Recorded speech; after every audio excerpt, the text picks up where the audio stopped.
근심하지 말고 주 예수께 아뢰라. 눈물 나며 기쁜 한숨 쉴 때 주 예수 앞에 아뢰어라. 은밀한 죄 내게 있더라도 주 예수께 아뢰라. 주 예수 앞에 아뢰어라. 주 우리의 친구니 무엇이나 근심하지 말고 주 예수께 아뢰라. 괴로움과 두려움 있을 때에 주 예수 앞에 아뢰어라. 내일 일은 염려하지 말고 주 예수께 아뢰라. 주 예수 앞에 아뢰어라. 주 우리의 친구니 무엇이나 근심하지 말고 주 예수께 아뢰라. 죽음 앞에 겁을 내는 자여 주 예수 앞에 아뢰어라. 하늘나라 바라보는 자여 주 예수께 아뢰라. 주 예수 앞에 아뢰어라. 주 우리의 친구니 무엇이나 근심하지 말고 주 예수께 아뢰라.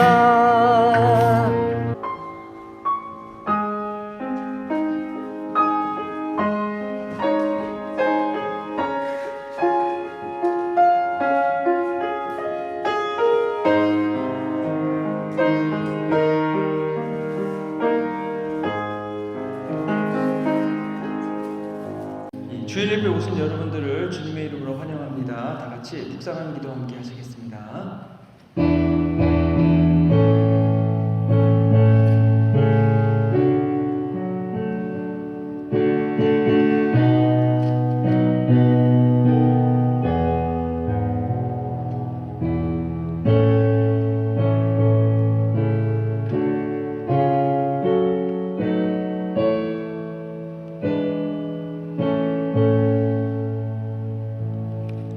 할렐루야. 주 우리 하나님 곧 전능하신 이가 통치하시도다. 우리가 즐거워하고 크게 기뻐하며 그에게 영광을 돌리세. 좋으신 아버지 하나님, 저희들에게 기억없단 주일에 예배를 주셔서 감사합니다. 저희들 주님을 찬양하고 경배하고 영화롭게 하기로 나오니 이 시간 주님 임재하셔서 저희가 드린 예배를 기뻐 받으시옵고 예배 시작부터 끝시간까지 홀로 주관하여 주시옵소서. 우리를 구원하신 예수 그리스도의 이름으로 기도했습니다. 아멘. 자리에 일어나셔서 찬송가 80장 천지에 있는 이름 중 함께 찬송하시겠습니다.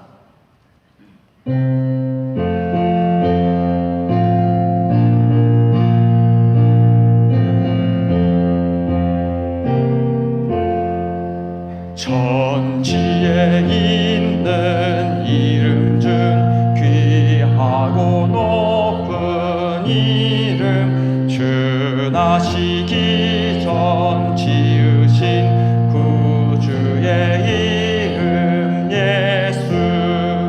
주 앞에 내가 엎드려 그 이름 찬송함은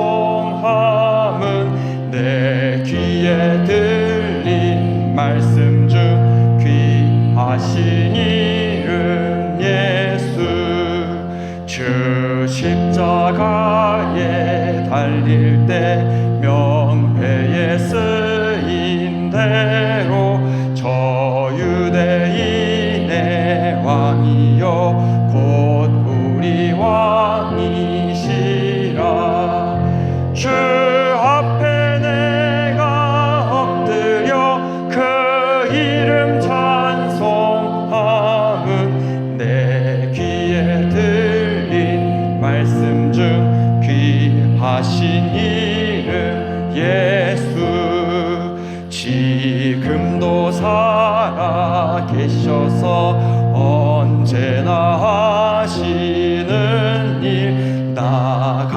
모든 죄인 부르사 참 소망 주시도다. 주 앞에 내가 엎드려 그 이름 찬송함은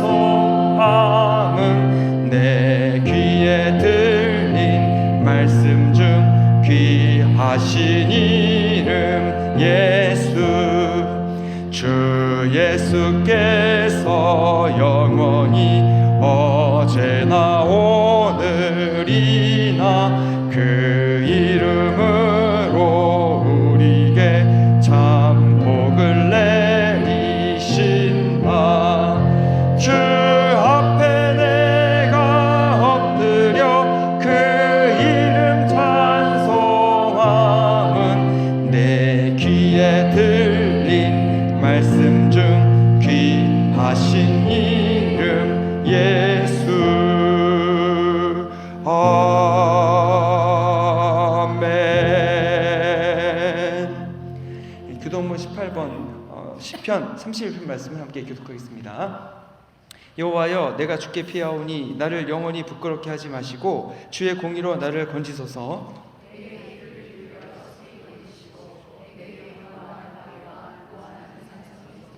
주는 나의 반석과 산성이시니 그러므로 주의 이름을 생각하셔서 나를 인도하시고 지도하소서.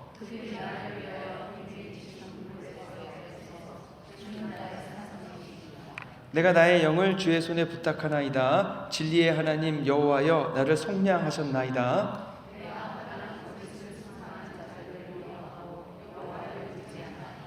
내가 주의 인자하심을 기뻐하며 즐거워할 것은 주께서 나의 고난을 보시고 환난 중에 있는 내 영혼을 아셨으며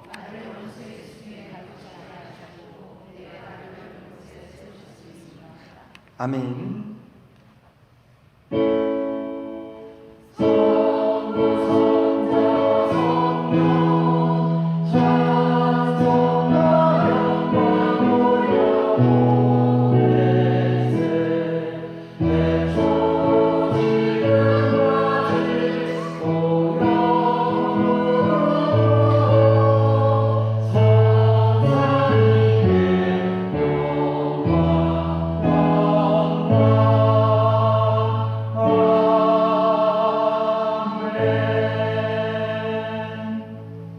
전능하사 천지를 만드신 하나님 아버지를 내가 믿사오며 그의 아들 우리 주 예수 그리스도를 믿사오니 이는 성령으로 잉태하사 동정녀 마리아에게 나시고 본디오 빌라도에게 고난을 받으사 십자가에 못 박혀 죽으시고 장사지 사흘 만에 죽은 자 가운데서 다시 살아나시며 하늘에 오르사 전능하신 하나님 우편에 앉아 계시다가 저희로서 산자와 죽은 자를 심판하러 오시리라. 성령을 믿사오며 거룩한 공예와 성도와 서로 교통하는 것과 죄를 사하여 주신 것과 몸이 다시 사는 것과 영원히 사는 것을 믿사옵나이다. 아멘. 자리에 앉으시겠습니다.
찬양하고 숨질 때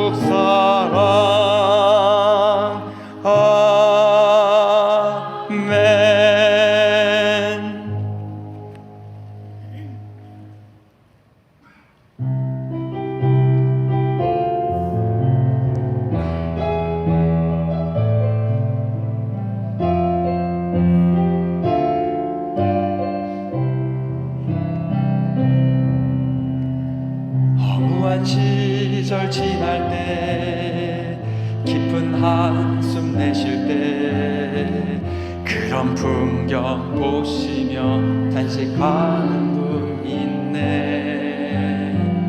고와 같이 너희를 버려두지 않으리. 내가 너희와 영원히 함께 하리라.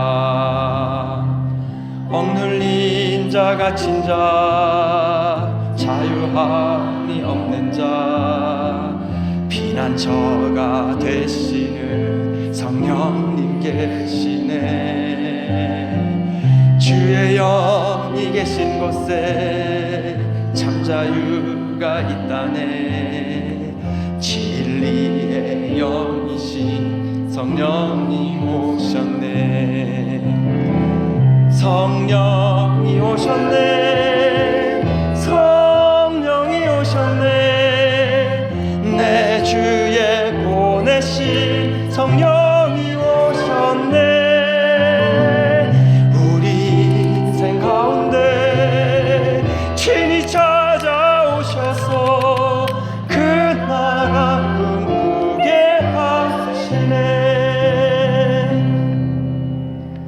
허무한 시절 지날 때 깊은 한숨 내쉴 때 그런 풍경 보시며 탄식하는 분 있네.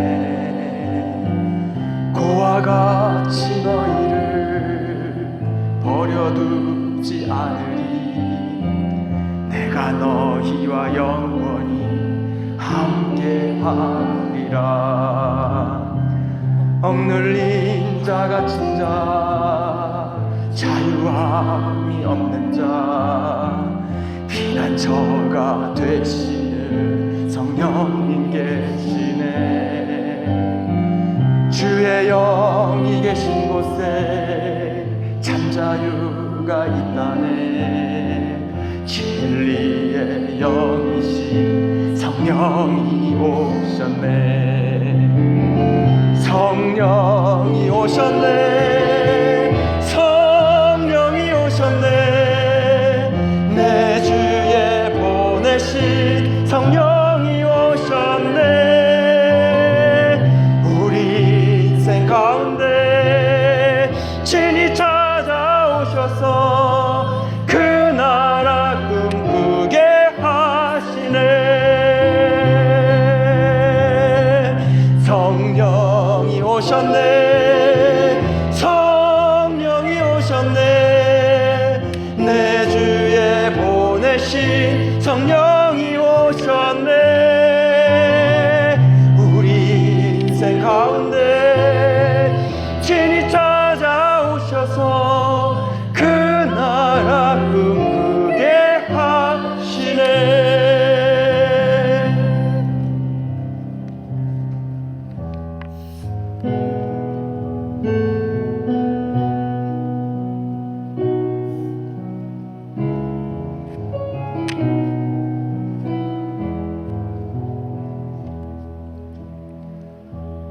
내게 말씀하신 곳 아버지의 마음 향하신 그곳에서 예배합니다. 찬양합니다. 그곳에서 그 땅을 만드신 분은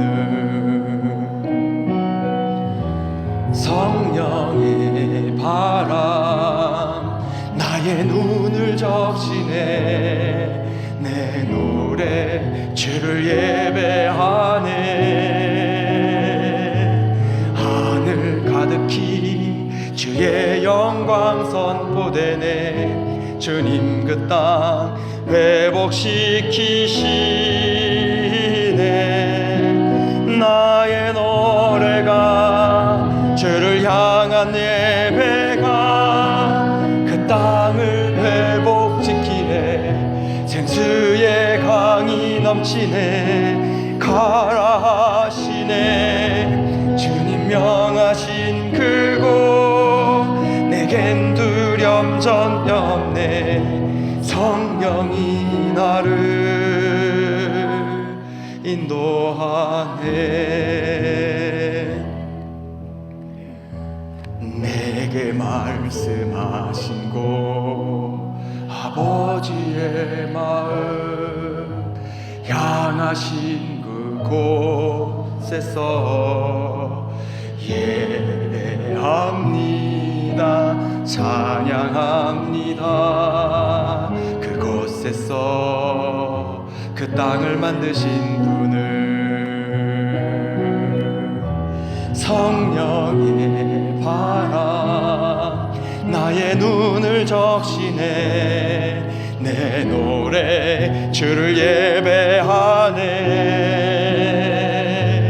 하늘 가득히 주의 영광 선포되네. 주님 그 땅 회복시키시네. 나의 노래가 주를 향한 예배가 그 땅을 회복시키네. 생수의 강이 넘치네. 가라 하시네. 주님 명하신 그곳 내겐 두려움 전혀 없네. 성령이 나를 인도하네. 하늘의 능력이 내 몸을 적시네. 그의 나라와 영광 나를 통해 일으키시네. 나의 노래가 주를 향한 예배가 그 땅을 회복시키네. 생수의 강이 넘치네. 가라 하시네. 주님 명하신 그곳 내겐 두려움 전혀 없네. 성령이 나를 인도하네.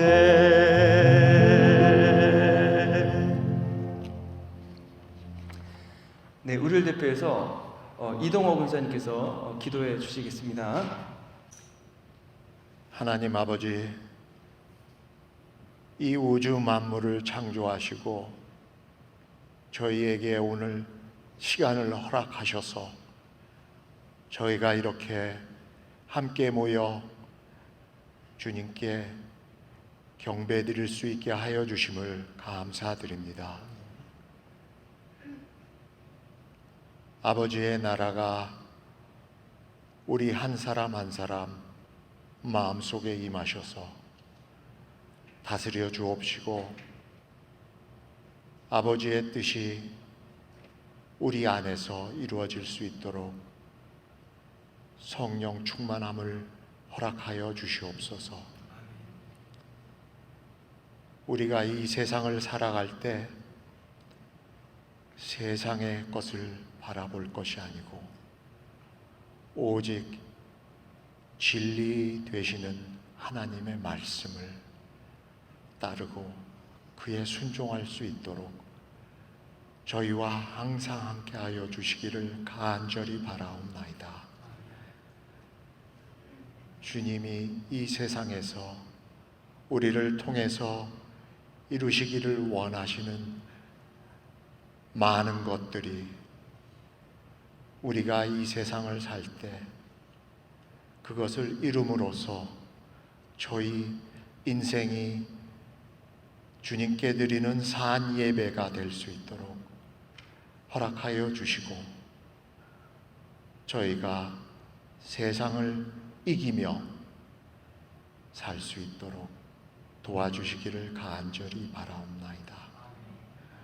우리 자녀들 세상에 나가서 공부하고 생활할 때 세상 것을 따를 것이 아니고 오직 유일한 참 하나님이신 아버지 하나님을 경배하고 아버지의 말씀에 순종할 수 있도록 그들을 축복하여 주시옵소서. 이 자리에서 예배드리는 우리 모두 아버지 하나님을 기쁘게 하는 예배를 드릴 수 있도록 예배 시작부터 마치는 시간까지 오직 성령님께서 저희와 함께 하여 주시고 말씀 증거하시는 정 목사님 영육간의 강건함을 주시어서 아버지 말씀을 증거할 때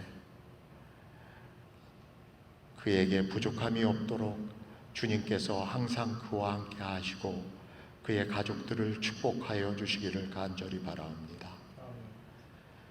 각 가정들마다 원하는 기도 제목들이 많이 있사옵나이다.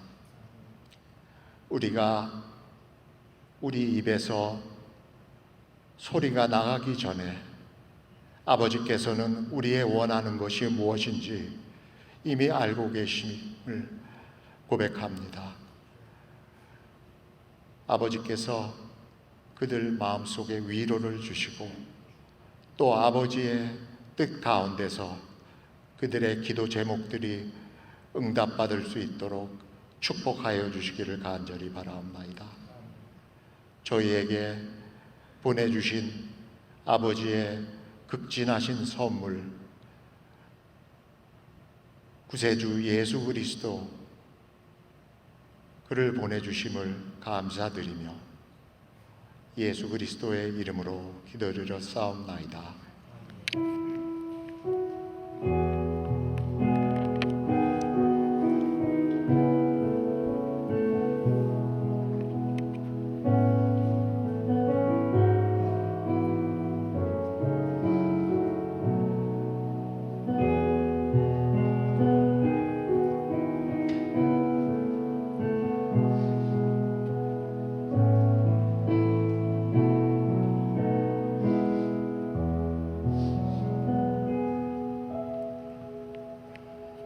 오늘 나누실 하나님 말씀은 사도행전 8장 1절부터 6절 말씀입니다. 자리에 일어나셔서 한 절씩 나눠 읽도록 하겠습니다. 사울은 그가 죽임당함을 마땅히 여기더라. 그날에 예루살렘에 있는 교회에 큰 박해가 있어 사도 외에는 다 유대와 사마리아 모든 땅으로 흩어지니라. 사울이 교회를 잔멸할세 각 집에 들어가 남녀를 끌어다가 옥에 넘기니라.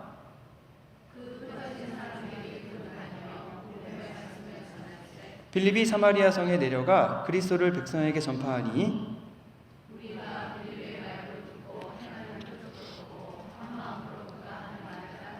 하나님의 말씀입니다.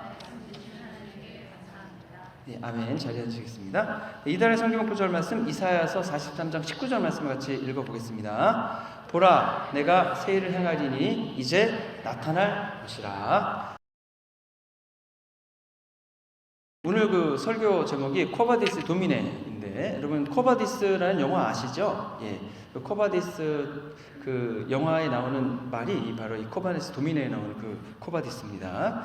이제 스데반이 유대인들의 던진 돌에 맞아 순교했습니다. 순교를 찾아봤더니 따라 죽을 순, 그다음에 가르칠 교입니다. 가르치는 교에 따라서 죽는다는 말입니다. 그래서 비슷한 단어가 뭐가 있나 봤더니 순직하다 할 때 그 순자가 이 순교할 때 그 순자입니다. 그러니까 기독교의 신앙을 지키기 위해서 자신의 목숨을 내놓는 것을 이제 순교라고 합니다. 스데반이 이제 순교한 것이 기독교 역사상 최초의 순교가 됩니다.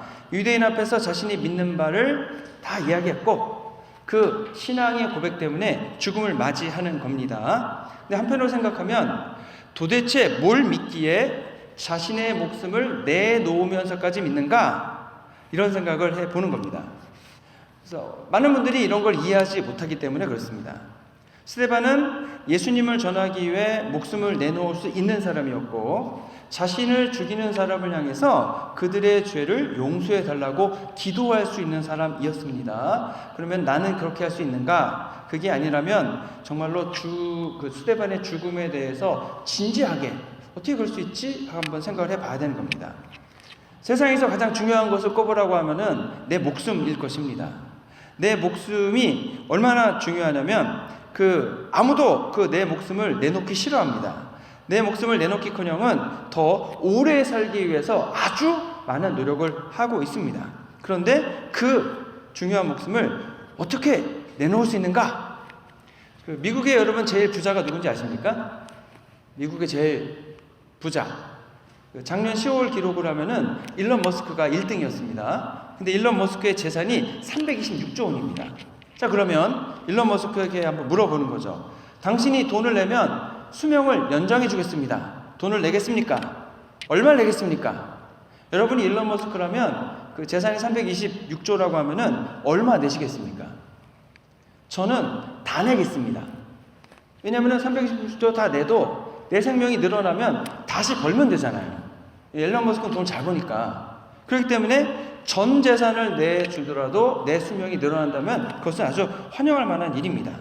그런데 그렇게 중요한 생명을 스데반은 자신의 신앙을 지키기 위해서 내놓았다라고 하는 겁니다. 더군다나 스데반뿐만이 아닙니다. 수많은 신앙의 선배들이 자신의 신앙을 지키기 위해서 목숨을 내놓았었습니다. 그분들은 신앙이 자신의 재산보다, 자신의 명예보다, 자신의 성공보다도 더 중요하게 여겼습니다. 그러면 뭐 그런 일에 목숨을 거냐 이렇게 보는 분들도 많을 겁니다. 왜냐하면 왜 그 소중한 목숨을 그렇게 내놓을 수 있는가, 너무 하찮은 데 내놓는 거 아닌가, 안 믿는 분들 이런 반응을 보일 수 있는 거죠.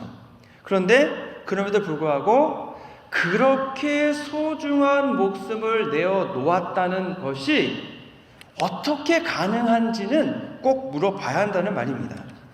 다른 말로 하면 목숨을 내놓으면서까지 그분들이 얻고 싶은 것은 무엇이었는가? 그리고 실제로 그분들은 무엇을 얻었는가? 스데반 경우에는 이제 돌에 맞아 죽을 때에 하늘이 열리고 하나님의 영광을 보았고 예수님이 하나님 우편에 서 계신 것을 보았다라고 했습니다. 그리고 자신의 믿는 바, 신앙, 그것을 지키기 위해서 목숨을 내놓았습니다. 그 결과 그는 하나님의 품에 가서 안겼을 것이라고 믿습니다. 하나님의 나라에서 하나님의 품에서 영원히 사는 것을 스데반은 선택했습니다. 자, 어느 것이 더 가치 있는 삶일까요? 예수님께 자기 영혼을 받아달라 부탁하면서 순교를 통해 하나님의 나라에 가는 것이 얼마나 가치가 있을까요? 아니면 이 세상에서 좋은 삶이 있으니까 여기서 행복하고 즐겁고 재미있게 잘 사는 것만을 선택하는 것이 좋을까요? 이 질문은 하나님이 계시고 하나님 나라를 믿는 사람과 그렇지 않은 분과 다른 답을 하게 되실 겁니다. 하나님 나라가 있고 하나님 믿는 사람에게는 정말로 중요한 질문이 됩니다. 근데 하나님 믿지 않는 분에게는 아무 가치 없는 질문이 되는 겁니다. 그럼에도 불구하고 너무나도 많은 사람들이 하나님의 나라가 있다는 것을 믿고 있고 그 나라에 가기 위해 너무나도 소중한 목숨을 내놓고 있다는 사실, 그것을 우리는 반드시 지켜봐야 됩니다. 하나님 나라를 믿고 그 가르침을 따르기 위해서 자신의 소중한 목숨까지 내놓은 사람들 중에서 대표적인 예가 예수님의 12제자입니다. 예수님의 12제자 중에 가룟 유다는 자살해서 떠났고, 그래서 마띠아라는 분을 새로 뽑아서 충원했는데 그 마띠아까지 12명 모두 다 순교를 했습니다. 초대교회뿐 아니라 기독교 역사를 보면은 너무나도 많은 분들이 순교를 선택했습니다. 저희 조선 구한말만 해도 신해박해, 신유박해, 기해박해, 병어박해, 병인박해, 수많은 분들이 때로는 고문을 당하고 그리고 목숨을 잃으면서도 그 신앙을 버리기를 원치 않았다고 하는 겁니다. 일제시대 때 신사참배를 통해서 많은 목회자와 성도님들이 고문도 당하고 감옥에 갇히고 또 죽기도 했지만 그 신앙의 뜻을 굽히지 않았습니다. 북한이 공산화되면서 수많은 목사님과 성도님들이 끝까지 공산주의와 김일성 숭배를 거부하다가 많은 분들이 돌아가셨죠. 그분의 선택들이 있는 것을 안다면 그것을 무시하는 것이 아니고 정말로 진지하게 그분들은 왜 그런 선택을 했는지를 저희들이 잘 살펴봐야 됩니다. 2세기의 교부 중에 테르투리아누스라는 분이 계십니다. 이분이 뭐라고 말씀하셨냐면 순교자의 피는 실로 교회의 기초이다. 죽음으로써 우리는 이긴다. 우리가 목숨을 버리는 순간 우리는 승리하면서 앞으로 나아가게 된다. 이렇게 얘기했습니다. 그래서 복음은 거룩한 순교의 피를 먹고 자란다. 이렇게들 이야기를 합니다. 이 말은 저희 한국교회에도 그대로 적용이 되는 말입니다. 우리 신앙의 선조들이 흘린 순교의 피가 없었다면 우리 한국에 그렇게 신앙의 자유를 누리지 못했을 것이고 교회가 부흥하고 성장하는 일도 저는 없었을 것이라고 생각합니다.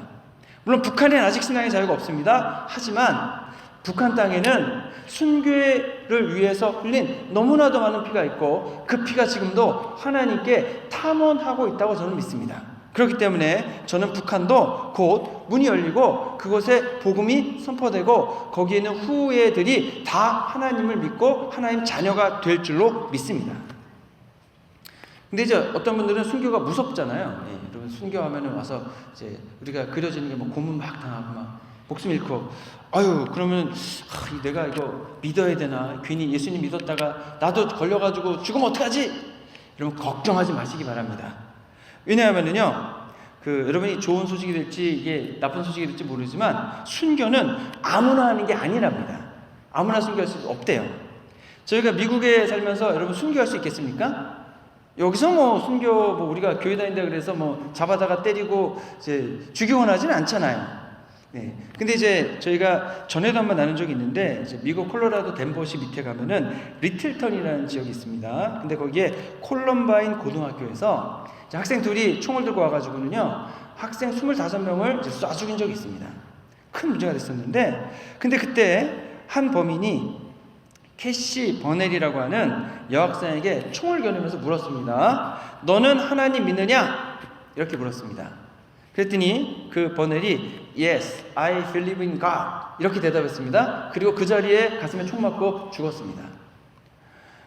그러면 한편으로 보면 이거 17살밖에 안 됐는데 거기서 그냥 적당히 나는 안 믿어 하고 둘러대고 산 다음에 그래도 살아서 앞으로 복음도 전하고 다른 일에도 쓰임받으면 좋지 않는가? 굳이 거기서 믿는다고 얘기해서 죽을 필요가 뭐 있나? 이렇게 생각할 수도 있지 않을까 싶습니다. 그런데 이 캐시 버넬은 그 자리에서 나는 하나님을 믿는다라고 얘기했다는 거죠. 죽을 수 있는 것을 알매도 불구하고 그 일이 알려지자 수많은 10대 아이들이 Yes, I believe in God 라고 하는 문구를 새긴 티셔츠를 입고서 나와서 항의도 하고 자신의 믿음과 신앙을 세워나가서 많은 10대 아이들이 하나님을 믿는 일이 일어났다고 하는 겁니다. 실제로 순교의 상황이 벌어졌을 때 여러분 모두 순교하는 게 아닙니다. 실제로는 수많은 사람들이 하나님을 그만 믿겠다고 포기하는 경우가 많습니다. 우리가 예수님의 제자인 수제자인 베드로만 봐도요. 베드로가 예수님이 얘기하시잖아요. 내가 이제 잡혀가서 이제 죽고 다시 부활할 것이다. 그랬더니 베드로가 주님 그럴 수 없습니다. 내가 주님을 따라 함께 죽겠습니다. 이렇게 얘기합니다. 그랬더니 예수님이 네가 다 굴기 전에 3번 나를 모른다고 할 거야 라고 하셨습니다. 실제로 베드로가 예수님 십자가에 달리실 때에 3번 모른다 그러고 도망갔습니다. 근데 여러분 이게 무슨 말이냐면 베드로는 예수님과 함께 십자가에 못 박힐 수 있는 매우 귀중한 기회를 잃은 겁니다. 그래서 코바디스 도미네 이 말이 무슨 말이냐면 주님 어디로 가십니까? 이 말입니다. 그러면 베드로가 이제 나중에 성령 받고 나서 복음을 전하고 그러다가 로마에 갔다고 그럽니다. 로마에 가서 복음을 막 전하는데 박해가 일어났습니다. 그러니까 이제 믿음의 형제들과 주변 분들이 얼른 로마를 떠나 대피하십시오. 그래서 베드로가 이제 로마를 떠나는 겁니다. 로마 성문을 떠나서 가고 있는데 저쪽에서 누가 오는데 보니까 예수님이시거든요. 그래서 예수님 보고 코바디스 도미네 이렇게 물어본 겁니다. 예수님 어디 가십니까? 그랬더니 예수님께서 십자가를 내가 져야 되기 때문에 복음을 져야 되기 때문에 나는 로마로 들어간다. 자, 그럼 베드로가 이때 어떻게 했을까요? 예전에 예수님 십자가 지러 가셨으니까 베드로는 도망갔었지 않습니까?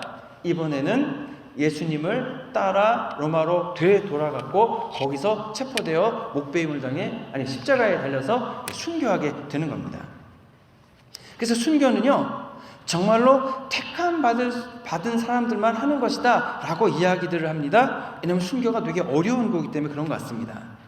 저희가 순교할 상황이 놓이게 될지 아닐지 저희는 모릅니다. 하지만 분명한 것은 이 세상에 살면서 하나님 나라에서 가장 가치 있게 여기는 것, 이 세상에서 우리가 신앙생활한 것 중에서 하나님이 가장 큰 상급을 주시는 것은 바로 순교라고 하는 것입니다. 동시에 목숨을 버리는 건 아니지만 저희들도 시시각각으로 매 순간 믿음과 신앙을 지키기 위해서 수많은 선택을 하며 살아가고 있습니다. 그럴 때에 어떤 선택을 할 것인가? 저기 예를 들어서 교단탈 할 것이냐, 동성애를 따를 것이냐 말 것이냐, 그것도 그런 선택 중에 하나입니다. 저희 교회 성도님들은 저는 분명하게 올바른 선택을 했다라고 믿고 그렇게 선택해 주신 여러분에게 감사한 마음을 가지고 있습니다. 제가 목숨을 내놓는 건 아니었지만 그래도 마음껏 쓸 수 있는 예배 공간을 다 포기하고 내쫓김을 당한 것은 분명합니다. 나중에 저희들이 예수님 만났을 때에 예수님께서 저희들이 그래도 순교는 아니지만 주님을 올바로 믿고 섬기기 위해서 이러한 대가를 치렀습니다 라고 말할 수 있는 것이 있다는 것, 여러분 그것을 가지고 있는 것이 얼마나 감사한지 모릅니다. 여러분이 순교를 할지 안 할지는 모르겠습니다. 제가 여러분 보고 순교하라 그런다고 해서 여러분이 순교할 것도 아닐 것 같고 순교하지 말라고 그래도 여러분이 순교하지 않을 것인지도 모르겠습니다. 여러분 각자 신앙에 맞게 하시되 여러분 어떠한 선택의 상황이 됐더라도 타협은 하지 마시고 하나님이 가장 기뻐하시는 온전한 믿음과 신앙을 세워나가시는 그러한 선택하시기를 주님의 이름으로 축원합니다. 오늘 본문을 보면은 이제 스데반은 순교했지만 그 다음에 어떠한 일이 일어나는가를 또 이야기하고 있습니다. 예루살렘에 있는 교회들이 박해를 받기 시작했습니다. 기독교인들은 박해를 피해서 모두 뿔뿔이 흩어지기 시작했습니다. 유대 당국자들의 눈에 봤을 때는 그들의 작전이 대단히 성공적인 것으로 보였을 겁니다. 한편으로 생각하면 스데반의 순교가 너무 의미 없어 보이고 어이없는 죽음 같아 보이기도 합니다. 왜냐하면 스데반이나 제자들을 통해 일어난 기적은 정말 대단한 것이었습니다. 병자들이 막 낫고 악령이 물러가고 제자들을 통해 복음이 전파되면 5,000명, 3,000명씩 예수님 믿고 그런 일이 일어나지 않았습니까? 너무나 대단한 일이 일어났는데 스데반이 그냥 어느 아침에 체포돼서 그냥 허무하게 돌 맞아 죽어버렸습니다. 그러면 복음의 능력이 더 센가?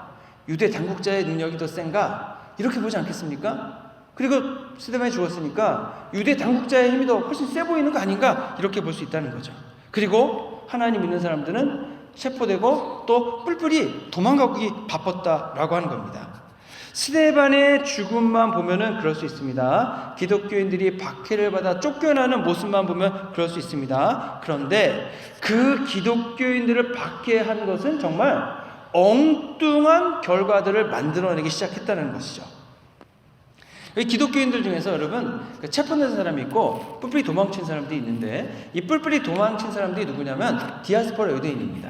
팔레스타인에 살던 유대인들보다도 해외에 살다가 이제 방문했던 그 유대인들이 주로 많이 박해를 받았습니다. 스데반도 그런 디아스포라 유대인이었고 또 다음에 8장에 나오는 빌립도 디아스포라 유대인들이고 그분들이 이제 뿔뿔이 흩어지면서 도망을 가는 거예요.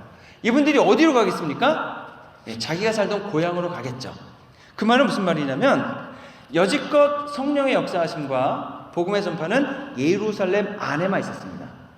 여기에만 있었던 거죠. 그러니까 사단이나 로마 유대 당국자들이 봤을 때는 요 예루살렘 안에 있는 기독교인들만 박멸하면은요 기독교는 끝나는 겁니다. 그래서 이제 박해를 시작한 거죠.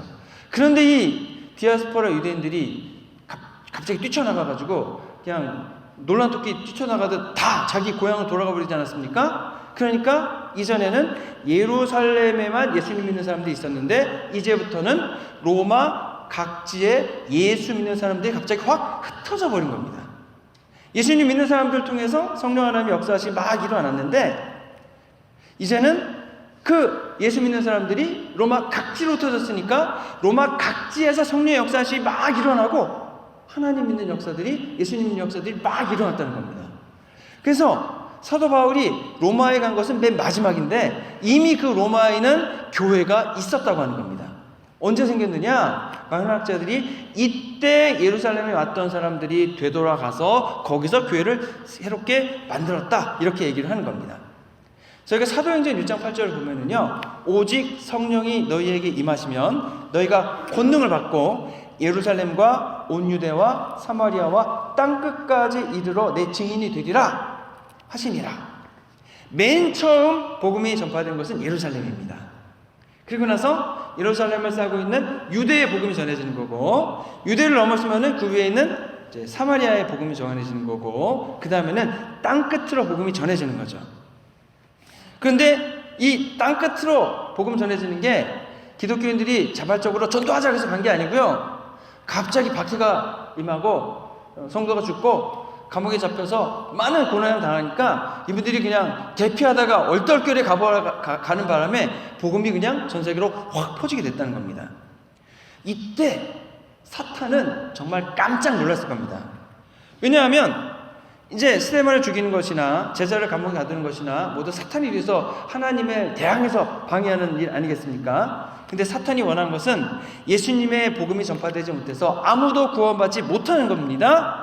그래서 예루살렘에 있는 기독교인만 다 제거하면은 복음의 싹이 잘라지겠구나, 이렇게 생각한 겁니다. 그런데 갑자기 이 디아스포라 유대인들이 그냥 다 세계 각지로 흩어지는 바람에 덩달아 복음이 예루살렘을 벗어났습니다.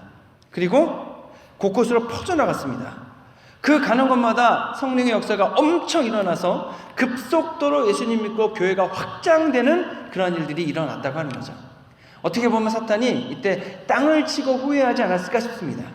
그냥 예루살렘 교회를 내버려 두었다면, 그냥 교인들이 같이 모여서 너무 좋으니까 거기서 그냥 예배하고 자기들끼리 은혜 받고 자기들끼리 만족했다면 복음이 밖으로 나가는 일이 별로 없었을 텐데 싶었을 겁니다. 괜히 공격하고 벌집 쑤셔놓은 것 같은 꼴이 돼가지고 이제 아주 큰 낭패를 보게 된 거죠. 전에도 이런 일이 있었습니다. 사탄은 예수님을 죽이기만 하면 끝나는 줄 알았습니다. 그런데 예수님을 죽였더니 예수님이 부활하심을 통해 자기가 가지고 있는 가장 강력한 권세인 죽음의 권세를 깨트려 버렸다는 겁니다. 그리고 성령님이 임재하신 거죠. 그러니까 사탄은 사실 이걸 모르진 않았습니다. 왜냐하면은 40일 동안 예수님 금식하실 때에 쓱 와가지고 천하만국을 다 보여준 다음에 이것을 너한테 줄 테니 나에게 경배하고 하나님을 믿지는 말아라, 유혹을 했기 때문에 그런 거죠. 자, 그럼 이거를 저희들의 신앙생활에 적용해 보면 좋겠습니다. 사탄이 저희들에게 바라는 것은 무엇이 있을까요? 아예 하나님 안 믿고 자기를 따르기를 좋아하겠죠. 그런데 이미 우리는 하나님을 믿고 있지 않습니까? 우리는 사탄의 영향력 아래에 사는 게 아닙니다. 그러면은 우리가 예수님 믿고 하나님 자녀 되고 있으니까 사탄 입장에서는 아마도 저희를 가급적 압박하려고 안 할 것 같습니다.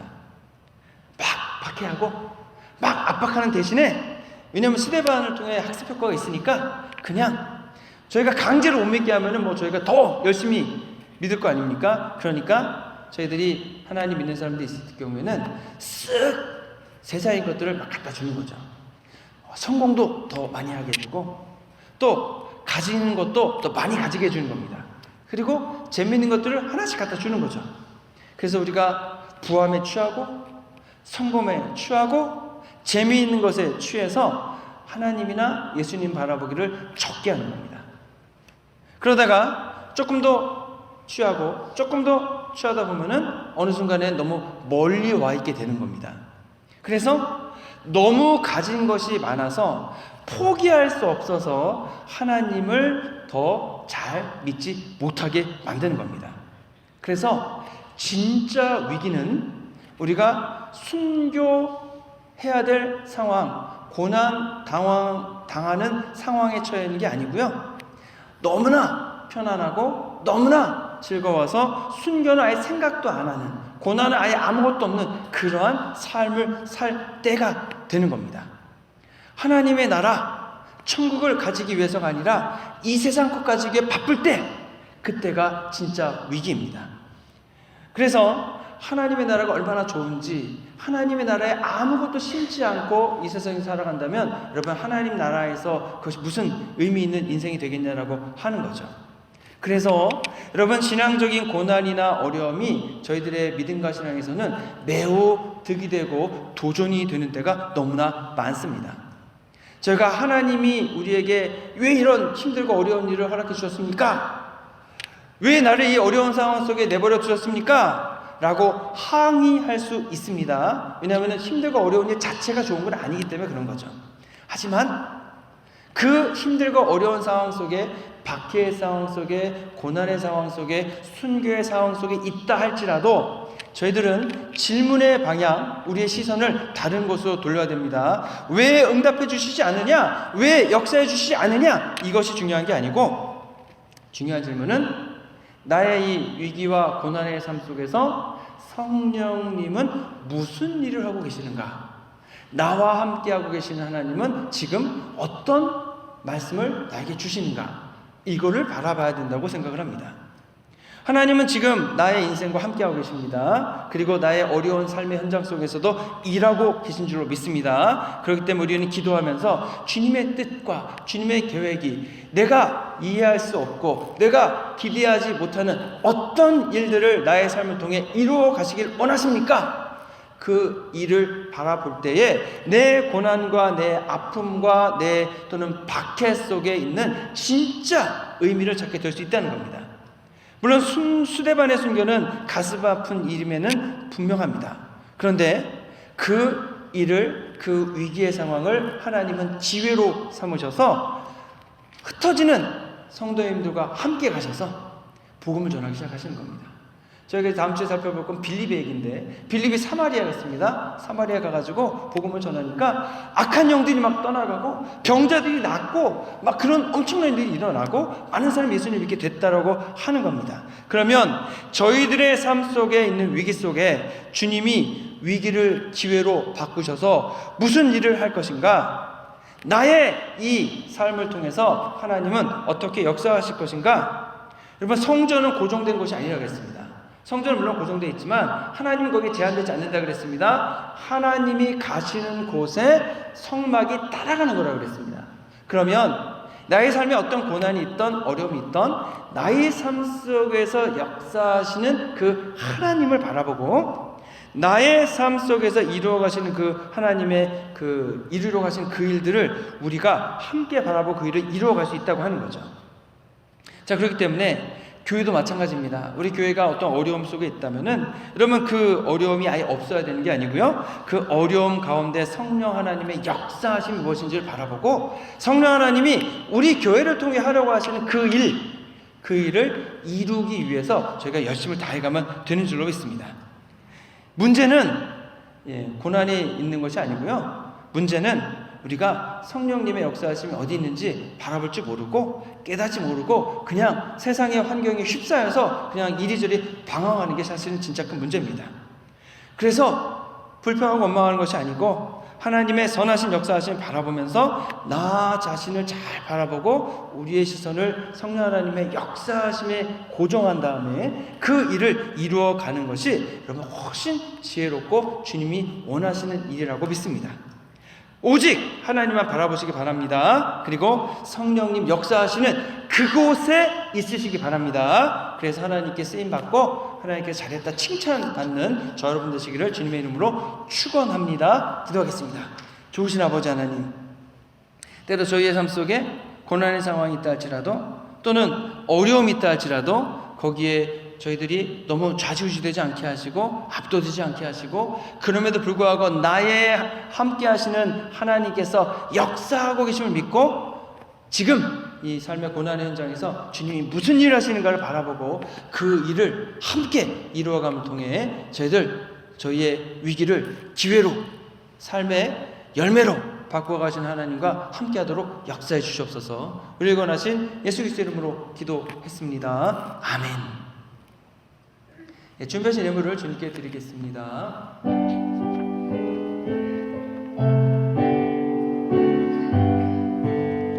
나의 보화 되리니 주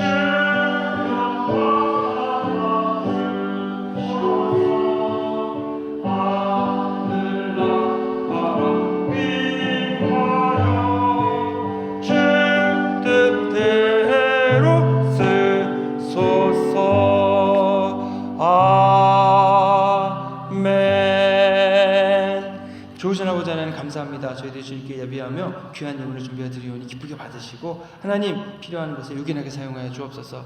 교회가 든든히 서고 복음이 전파되고 사랑이 실천하는 곳에 잘 쓰임받게 하시고 오직 주님층 이끄심과 돌보심 가운데서 더욱더 굳센 믿음 세워가도록 역사해 주시옵소서. 또 우리 성도님들 한 가정 한 가정 강건하게 지켜주시옵소서. 감기로부터 지켜주시고 또 하나님 우리 성도님들 여러 가지 기도의 제목들이 다 있는 줄 아오니 하나님 이번 주간 또 한 가지의 응답을 주심을 통해서 저희들 주님과 함께 동행함을 분명히 알고 더욱더 굳센 믿음 생활하도록 이끌어 주옵소서. 또 저희들 1월을 잘 보내고 또 이제 벌써 1월 말로 지나가고 있습니다. 올 한 해 계획한 것들 또 기도하고 있는 제목들 하나님 저희들 포기하지 않고 낙심하지 않고 게으르지 않고 열심히 주님께 나아감을 통해서 온전히 이루어가는 복된 한 해로 자리매김하도록 돌봐 주시옵소서. 성령 충만함을 주시옵소서. 우리의 권하신 예수 그리스도의 이름으로 기도했습니다. 아멘.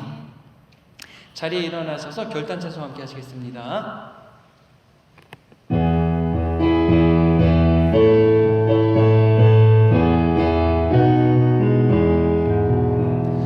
나의 등 뒤에서 나를 도우시는 주, 나의 인생 길에서 지치고 고나여 매일처럼 주저앉고 싶을 때 나를 밀어주시네.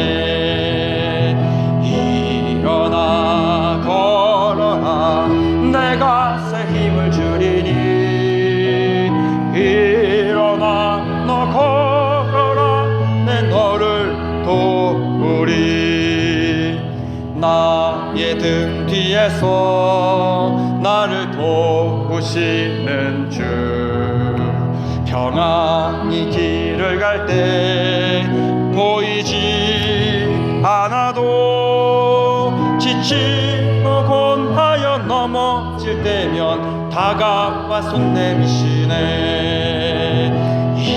일어나 걸어라 내가 새 힘을 주리니. 일어나 너 걸어라 내 너를 도우리.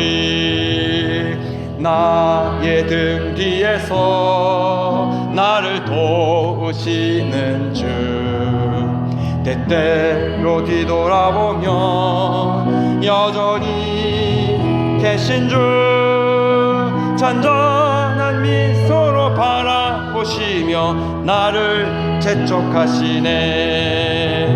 일어나 걸어라 내가 새 힘을 주리니. 일어나 너 걸어라 내 너를 도우리. 지금은 죄와 죽음에서 우리 구원하신 예수 그리스도의 크신 은혜와 세상을 창조하시고 지금도 돌보시는 아버지 하나님의 무한하고 한량없인 사랑과 성령의 감화감동하심과 교통하심이 주님 주시는 상황 속에서 오직 하나님만 믿는 굳센 믿음을 선택하고 주님 맡겨진 사명을 감당함을 통해 성령 충만한 삶을 살기를 소원하며 나아가는 해밀팀 하나님교회의 모든 성도님들 위해 이제로부터 영원토록 함께 하시기를 간절히 축원하옵나이다. 아멘.